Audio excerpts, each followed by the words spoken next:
Voy a poner una presentación porque algunas de las cosas que voy a comentar tal vez se van a ver mejor con la presentación. Vamos a ver.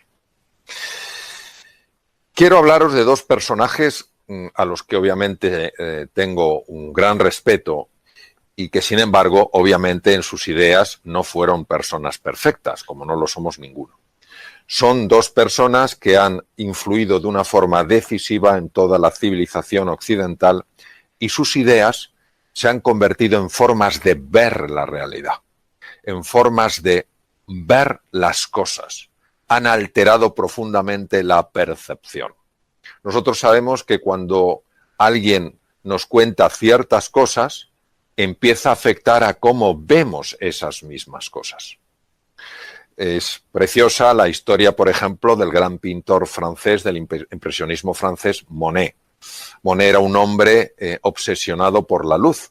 Si ponemos un cuadro de Monet a una persona que no conoce muy bien el impresionismo, dirá, bueno, no está mal el cuadro. Si le contamos la historia de Monet, su obsesión por la luz, que Monet desarrolló un interés tan grande por ver distintos matices de la luz, que cuando padeció unas cataratas y le dijeron que se tenía que operar porque estaba viendo la luz como nunca antes la había visto, decidió que no se quería operar y le dijo al oftalmólogo, doctor, usted me quiere quitar algo que llevo 40 años buscando. Si después de contarnos esa historia nos ponen delante del cuadro de Monet, os digo que todos veremos un cuadro diferente. Pues esto es lo que ha pasado con Newton y Descartes. No cabe duda que Newton, desde el punto de vista de la ciencia, Descartes, desde el punto de vista de la filosofía, han hecho unas aportaciones maravillosas a nuestra vida. Sin embargo, cometieron un error muy lógico, no fueron ellos los únicos, de alguna manera fueron los que, a modo de grandes megáfonos, impactaron más en nuestra forma de ver la realidad. Newton, por ejemplo, de alguna manera nos hizo ver un universo alejado de nuestra propia experiencia vital, un universo que se podía medir, que se podía pesar, que se podía analizar.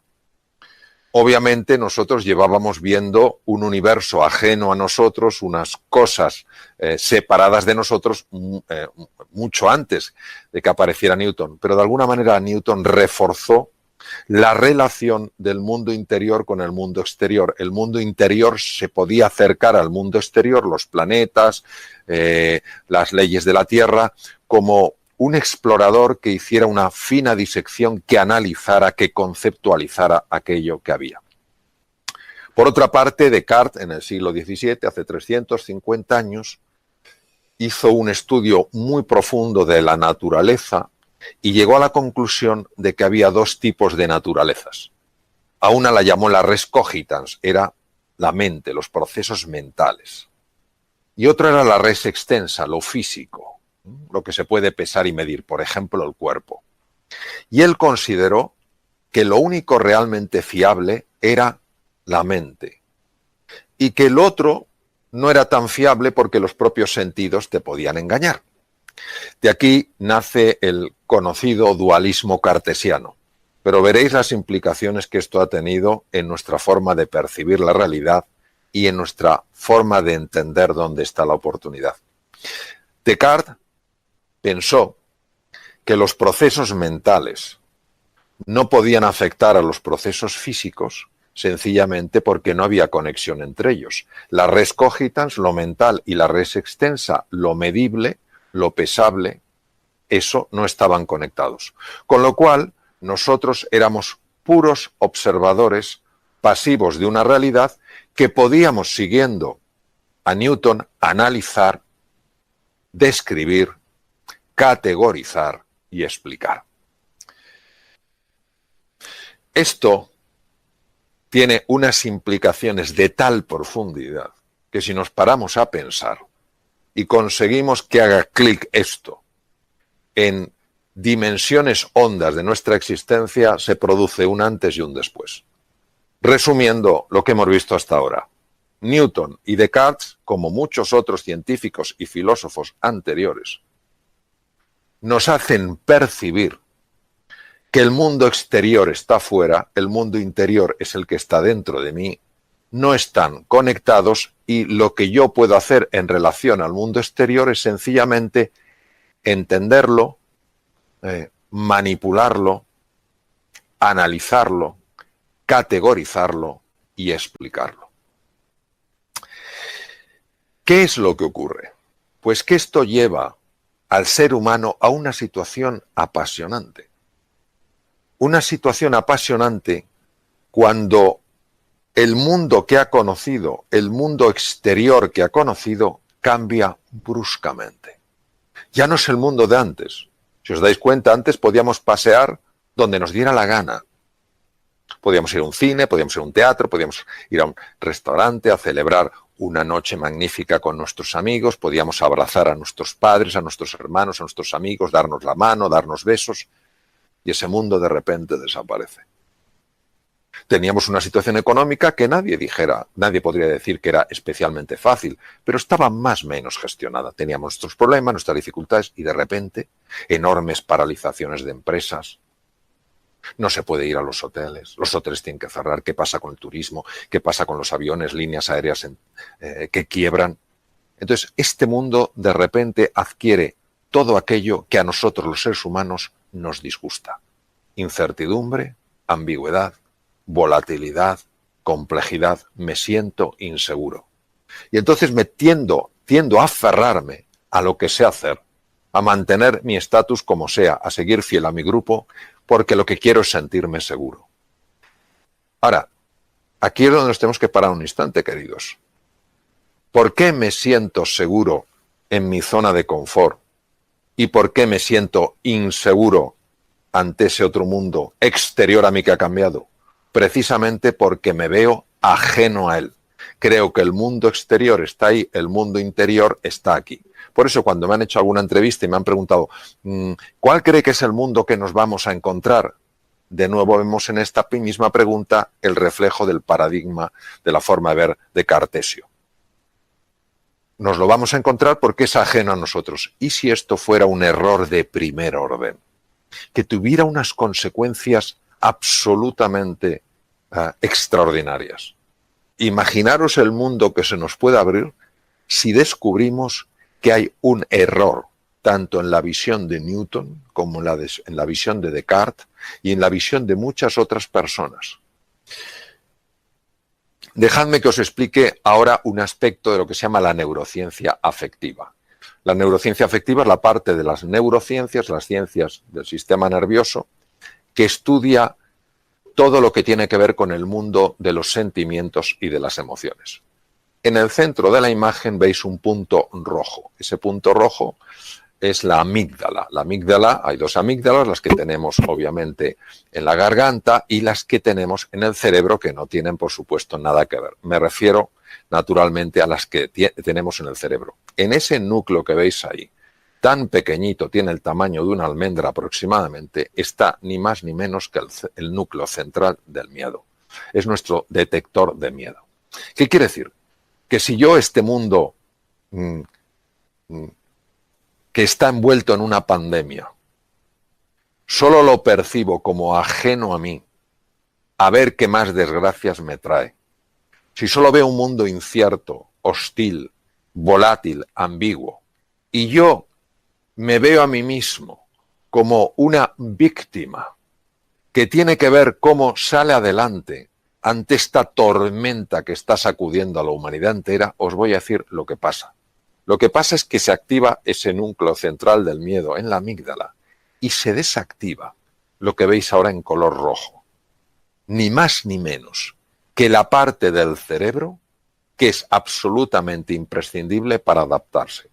Es un momento para recordar la frase genial de Charles Darwin: no es la especie más fuerte ni la más inteligente la que sobrevive, sino la que mejor se adapta.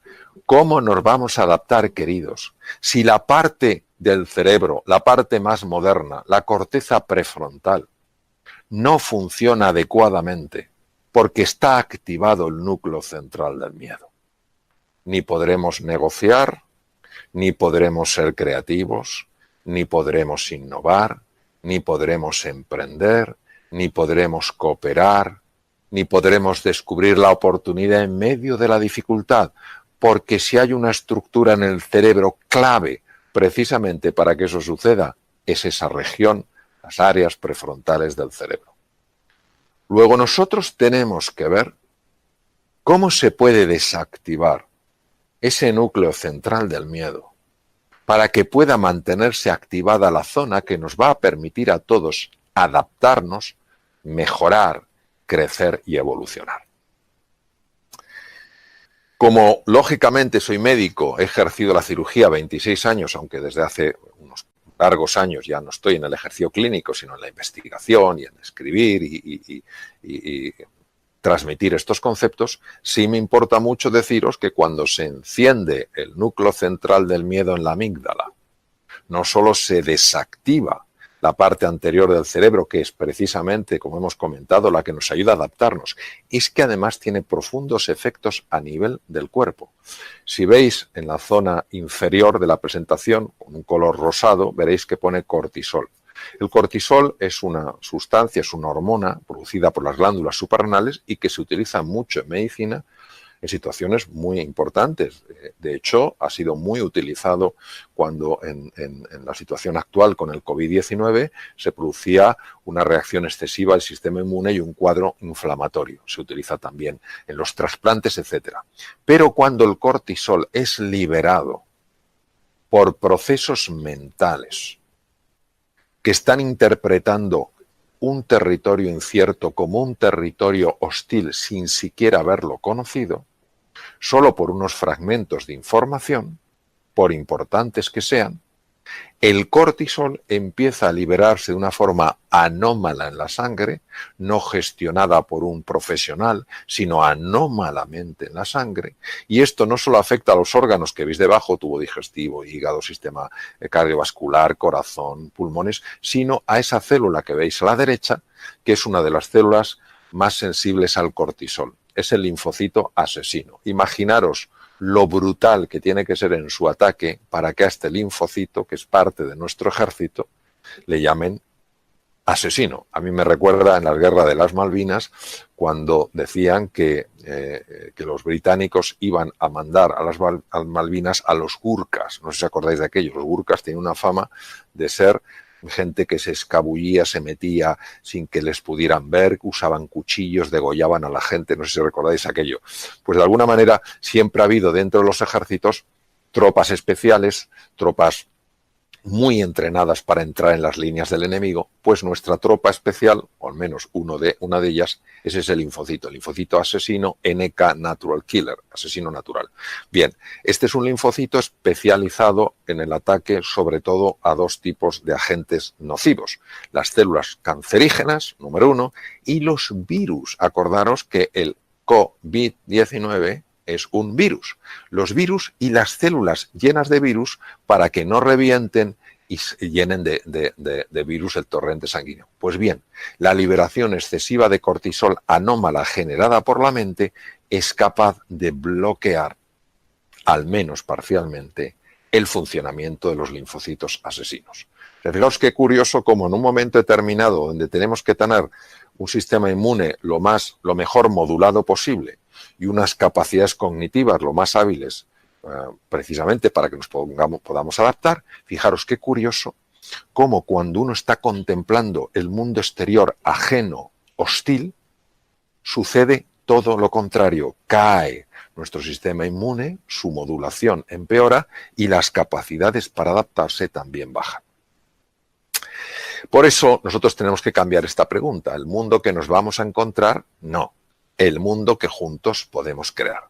Y aquí es donde vamos a dar el salto cuántico. Nunca mejor dicho. Porque tenemos que traer a primera línea como protagonistas de esta escena a dos de los físicos cuánticos más notables que han existido. Por supuesto, ha habido otros como Niels Bohr, el danés, que ganó el premio Nobel en 1922, el premio Nobel de Física, justo el año posterior al que lo ganó Albert Einstein.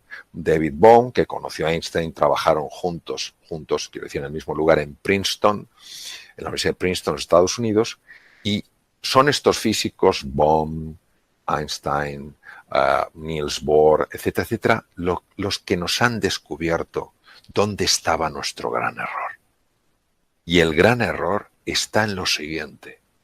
El mundo exterior y el mundo interior solo están separados en apariencia. En apariencia, como decía Niels Bohr, hay una verdad, es verdad. La física newtoniana, claro que es verdad en el mundo de las formas, en el mundo de las apariencias.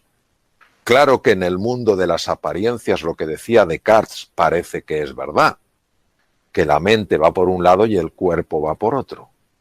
Sin embargo, los físicos cuánticos, Niels Bohr, Einstein, Bohm, nos introducen en un plano profundo de la realidad. Es como si solo conociéramos la superficie del mar. Y Newton y Descartes nos hubieran hablado de la superficie del mar, que tiene cosas apasionantes. Y está la tierra firme y nos la hubieran descrito, diríamos, qué maravilla, qué continentes. Y que físicos cuánticos como Niels Bohr, Einstein o Bohm nos hubieran metido en las profundidades del mar. Y nos hubieran enseñado los tesoros que hay. Las cosas tan extraordinarias, por ejemplo, solo deciros que gran parte de las sustancias que se utilizan para destruir el cáncer se obtienen de esponjas marinas, no de cosas que están en la superficie.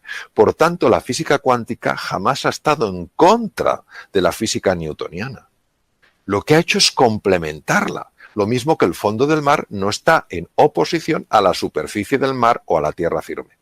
Pero claro, es que lo que nos han revelado los físicos cuánticos es de una profundidad insospechada. ¿Qué nos han revelado? Nos han revelado algo que es que el observador influye en lo observado. ¿Pero cómo es posible? ¿Pero qué me dices si yo lo que yo observo está fuera? Y yo soy el observador que estoy aquí dentro. ¿Cómo yo voy a influir fuera? Pues sí, señor. Hay una dimensión de la realidad en la que nosotros estamos influyendo fuera con nuestra forma de pensar, con nuestra forma de sentir, con nuestra forma de actuar. Y cuando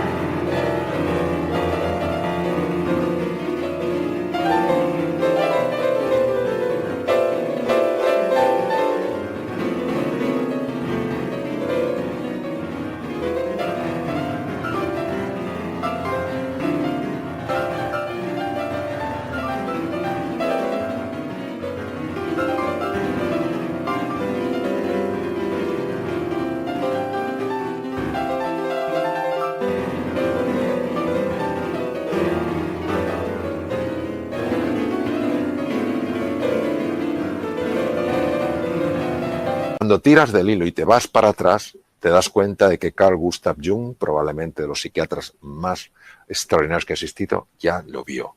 Te das cuenta de que los miembros de la llamada filosofía perenne, es decir, los que no tienen la filosofía que te sirve toda la vida, Nisargadatta, Lao Tzu, Confucio, todos hablan de esto. Pero ha tenido que ser la física la que nos abra los ojos y diga, ojo, porque lo que está sucediendo dentro de ti va a tener un impacto fuera de ti, porque el observador y el observado están mucho más conectados de lo que te imaginas. Y por eso tenemos a alguien de la talla de Blake, William Blake, inglés, nació en 1757 y fue otro de los grandes filósofos para mí, aunque él era poeta, él era un magnífico grabador. Tú lees, yo lo leo a través de grandes expertos porque Blake es muy difícil de entender, William Blake, pero tú lees fragmentos de Blake y te sacuden por dentro y no sabes por qué. Luego tienes que leer a los grandes...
científicos, Taylor, etcétera, que se han pasado 40 años estudiándolo, etcétera, para comprender en mayor profundidad lo que querían decir. Pero fijaos lo que decía William Blake, si las puertas de la percepción, ¿de qué estamos hablando?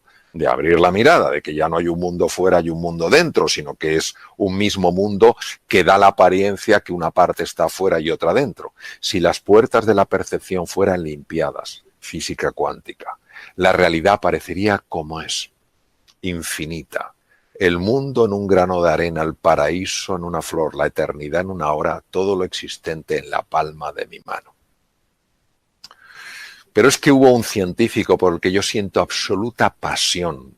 Voy por cada sitio que voy en el mundo, me muevo en el mundo, hablo con don Santiago con pasión. No solo porque a mí me ha influido mucho, aunque no le he conocido, porque él murió en 1934, nació en 1855 y murió en 1934, pero es un hombre que esto ya lo intuyó. Es el neurocientífico que mejor ha conocido el cerebro. O sea, tener en cuenta que él gana el Premio Nobel de Medicina en 1906, que era eso, imposible para un español, imposible, pues lo ganó porque él hacía posible lo imposible. Y este hombre, en un mundo totalmente cartesiano, totalmente científico, totalmente rígido, siguiendo los principios absolutos de Newton, los principios absolutos de Descartes, este hombre dijo algo que creo que muchos neurocientíficos no han entendido. Todo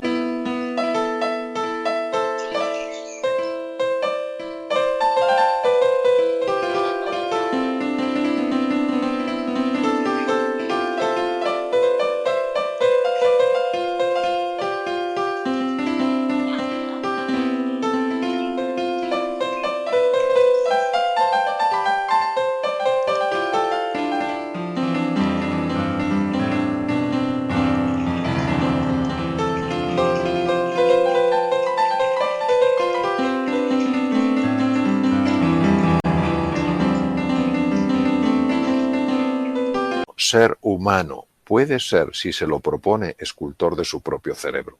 Pero vamos a ver, si Descartes decía que el pensamiento, que es lo que yo me propongo, el compromiso, lo que yo creo, no tiene relación con el cuerpo. El cerebro es cuerpo, es físico, se puede pesar, se puede medir, se puede analizar, se puede diseccionar. Y sin embargo, este hombre los une. Y dice que todo ser humano puede ser, si se lo propone, escultor de su propio cerebro. Pero este hombre, ¿cómo lo pudo saber si no había tecnología? Hoy en día sí la hay. Y sabemos que la neuroplasticidad, la formación de nuevas neuronas, la formación de nuevas conexiones entre las neuronas, depende tremendamente de la forma de pensar. Por eso cuando escribí Reinventarse hablaba precisamente de eso, de lo que verdaderamente Cajal había descubierto, que el ser humano se puede reinventar, que la mente, los procesos cognitivos, naturalmente que conectan con los procesos físicos, porque son dos realidades que se pueden distinguir, pero no se pueden separar. De alguna manera, don Santiago, que de alguna manera precedió a algunos de los grandes físicos cuánticos, porque él gana el premio Nobel en 1906 por sus estudios de la teoría de la neurona, y en 1921, con el efecto fotoeléctrico, gana Einstein el premio Nobel de Medicina. Es decir, estamos hablando de personas muy cercanas en la dimensión del tiempo. O sea, fijaos qué cosa más bonita que uno sepa que su forma de pensar, que su forma de sentir puede hacerle más inteligente, más capaz, pero es que además que puede hacerle influir en las circunstancias que genera en la vida, en lo que se encuentra. Y por eso tengo 3 palabras para ofreceros, para vuestra consideración. Primero, que os atreváis a querer de verdad, que no tengáis ningún miedo en esta época de dificultad de sentir pasión por nuevos proyectos, de sentir pasión por nuevas oportunidades. No creáis que la vida quiere que vayamos con la cabeza baja. La vida en mayúscula llora cuando nos ve tristes. Entonces, querer con pasión, apasionaros por las cosas, entusiasmaros por los proyectos, entusiasmaros por las oportunidades que, aunque todavía no las vemos, van a surgir. En 1900 en Londres había 1 millón de caballos. Imaginaos la cantidad de gente que trabajaba alrededor de los caballos, el que cultivaba la alfalfa, el que tenía los establos, el que hacía las ruedas de los carruajes, el que conducía los carruajes, el que montaba los establos, y de repente aparecen los primeros coches. ¡Qué horror! El mundo se acaba. Imaginaros la cantidad de...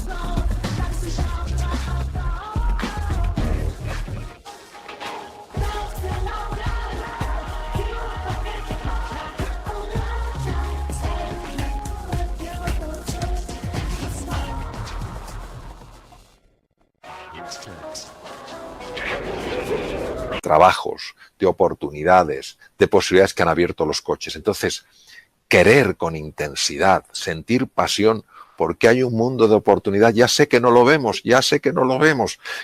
Comentaba al principio de esta sesión que la oportunidad disfruta yendo absolutamente disfrazada, que no se la vea.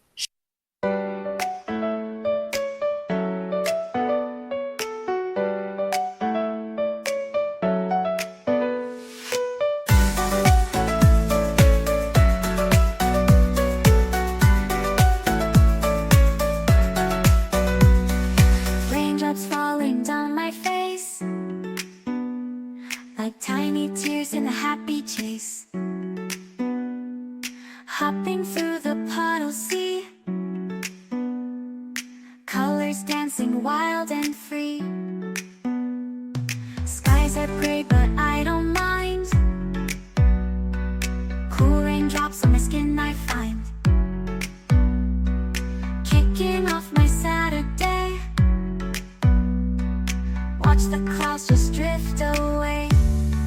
Rainbow in the rain, what a sight. Colors shining oh so bright. Dancing in the streets so bright. Everything will be alright.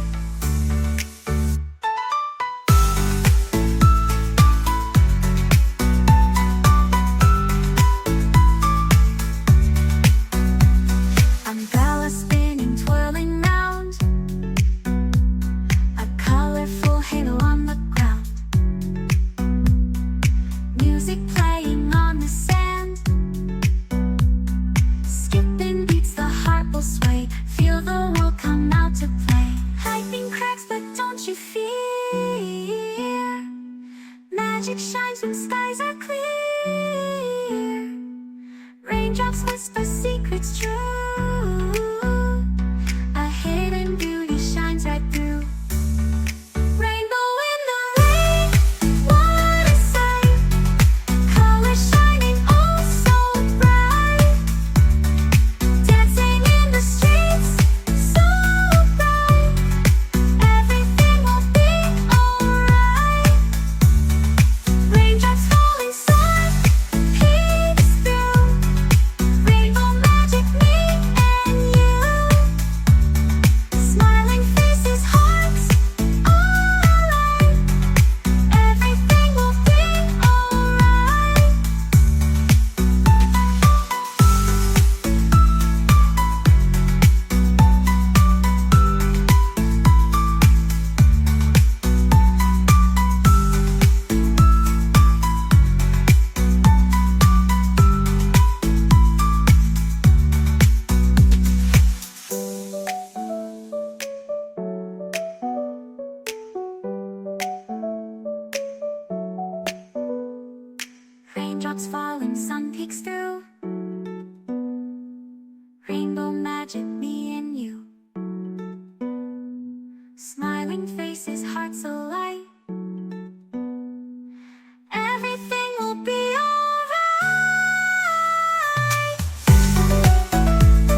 Segundo, una vez que os hayáis apasionado, empezar a imaginar eso cómo se puede hacer realidad. Uno de los errores que cometemos, desde mi punto de vista siempre, en cuanto a la imaginación, es confundir la imaginación con la fantasía. La fantasía es un acto donde dos elementos desconectados y inconexos yo los uno. Por ejemplo, si pienso en un unicornio, pues cojo un caballo, pienso un animal que tenga un cuerno, como pues un rinoceronte, los uno y tengo un unicornio. Eso es una fantasía. Es fantasía. La imaginación es una capacidad creativa en el ser humano. Cuando tú quieres de verdad algo y empiezas a imaginarlo, empiezas a crearlo.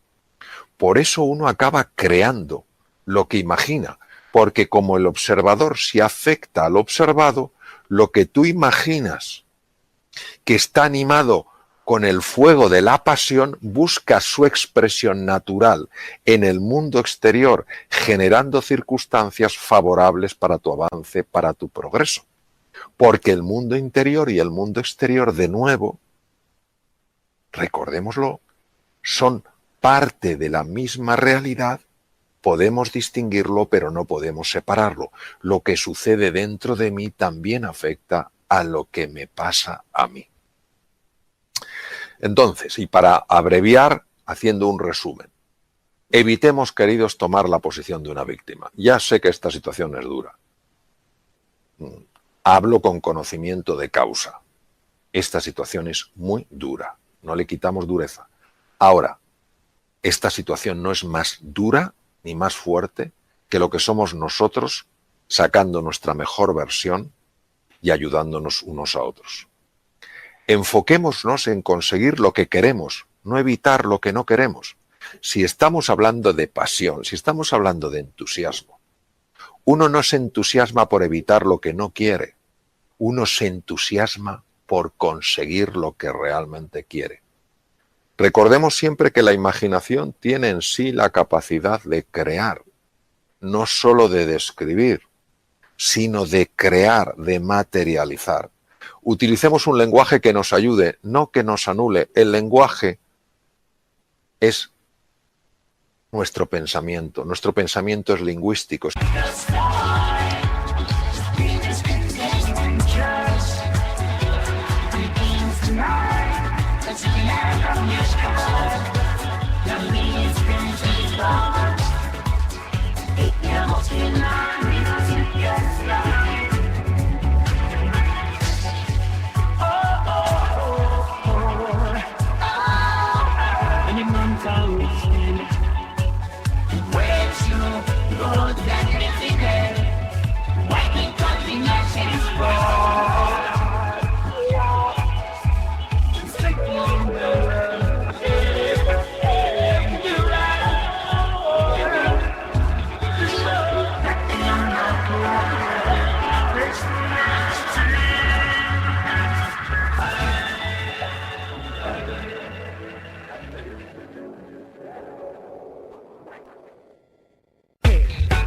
Si no tuviéramos lenguaje no podríamos pensar, no se puede pensar sin lenguaje, no es posible. Son lo mismo. Y decía el gran filósofo austriaco Wittgenstein, los límites de mi lenguaje son los límites de mi mundo. Si usamos palabras constantemente como problema, hecatombe, desastre, tristeza, lamentación, horror, nuestro mundo se va a hacer muy pequeñito. Si reconocemos que eso existe y ponemos el énfasis en la oportunidad, en el desafío, en la cooperación, en la generosidad, en la pasión y el entusiasmo, nuestro mundo se va a expandir. Y sencillamente esto no se trata de vender nada. Esto se trata de compartir algo que cuando uno de alguna manera, aunque sea humildemente, lo engancha, te abre un mundo de posibilidad. Entonces, que nos abramos a la posibilidad de que lo extraordinario pueda manifestarse en nuestra vida, en tu vida. Napoleon Hill no es un hombre muy conocido en España, es un hombre muy conocido en Estados Unidos, ya falleció hace muchos años. Y siempre me impactó mucho esta frase que le corresponde a él y por eso hay que poner su nombre al lado de la frase. La oportunidad viene envuelta en ropa de faena. Su forma de describir que la oportunidad no viene con bombo y platillo, como describía yo al comienzo de esta sesión. La oportunidad viene envuelta en ropa de faena. quien está en posición de víctima, quien está utilizando un lenguaje donde solo caben los problemas, las dificultades, las limitaciones, los desastres, las hecatombes, no la va a ver. Quien cree que el mundo exterior está fuera y el mundo interior está dentro, no la generará, y si no la genera tampoco la verá. Napoleon Hill pasó 25 años de su vida, un encargo que le hizo una persona muy reconocida en los Estados Unidos, pasó 25 años de su vida estudiando la vida de la gente que había podido salir adelante en situaciones muy complicadas. Y llegó a la conclusión de que al final es esto. Si tú te entusiasmas, si tú imaginas, si tú cada vez que te caes al suelo, en lugar de quedarte mirando el suelo, empiezas a mirar al horizonte, empiezan a manifestarse, a aparecer oportunidades en tu vida.